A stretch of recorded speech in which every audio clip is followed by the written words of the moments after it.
Hello everyone, I'm Mike DeAngelo with That's Entertainment, and this is your video review of Wii Sports Resort by Nintendo EAD. When the Wii first released in late 2006, its pack-in title, Wii Sports, set ridiculously high bars for much of the software on the system. To this date, it is probably the most widely appealing and accessible minigame compilation on the Wii. Beyond that, it is also the flagship title for Nintendo's console, having sold over 60 million copies worldwide, becoming the best-selling game of all time. Nearly 3 years later, Big N was releasing a new piece of hardware for their system, and, in keeping with the company's trend of building a game from the ground up for it, we received Wii Sports Resort, which was supposed to highlight the new Motion Plus attachment to the Wii Remote. Coming off the heels of the first game, it sounded like a no-brainer. But with the new hardware, anything could have happened. Does Wii Sports Resort continue the success of the relatively new franchise, or does it waste the time of both the developer and the consumer?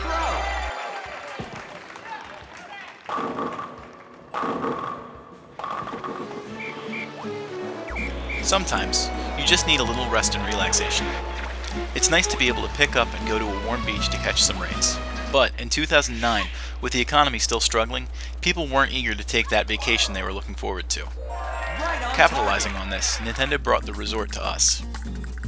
Taking place on the fictional Woohoo Island, Wii Sports Resort offers up 12 different sports to enjoy and take part in.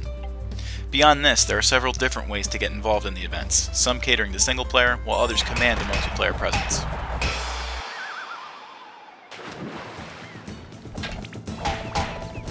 Just like its predecessor, Wii Sports Resort aims to please. With a variety of sports including basketball, archery, frisbee, and fencing, the game is designed with replayability in mind.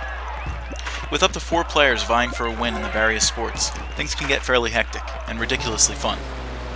The individual games are played with the concept of holding the controller like you would the actual equipment.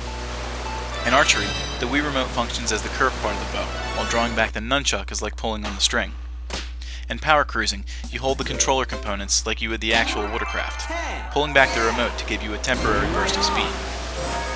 Some of the sports are reinventions of the original Wii Sports games. Fencing is a lot like boxing, and table tennis is just a more refined version of the first game's 4-player tennis. Golf and bowling make reappearances as well, and with the Motion Plus controls, are more accurate than ever.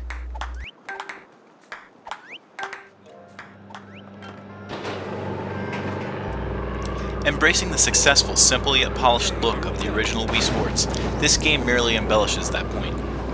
There is a little more shine and a lot more going on in the background during events, but other than that, the simplicity remains. Of course, with the one-to-one motion advancement of Motion Plus, the characters move in a much more fluid way.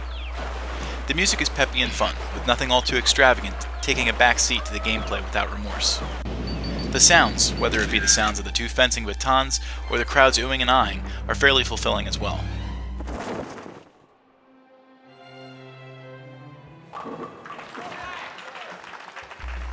As an example of how much playtime you can get out of this game, consider that when recording footage for this review, the game had already been out for nearly 10 months. Also, consider that we played for close to 5 hours and didn't even play all of the games. All of that had stemmed from me wanting to write a review for it, and we ended up having a really great time with it anyway.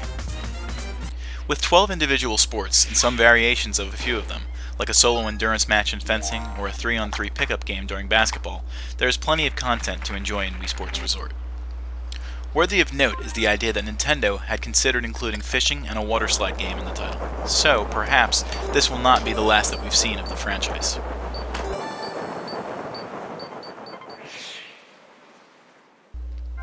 Wii Sports is an interesting concept, in that instead of over-detailing certain facets of the game, it finds its strengths grounded in simplicity and reality. With the only real fault of both the original title and its sequel being that there is no real story or character development, it goes without saying that success was easily within grasp of the franchise. Helping to pioneer new hardware, Wii Sports Resort had nowhere to go but up. That's Entertainment awards Wii Sports Resort a score of 8.5 out of 10.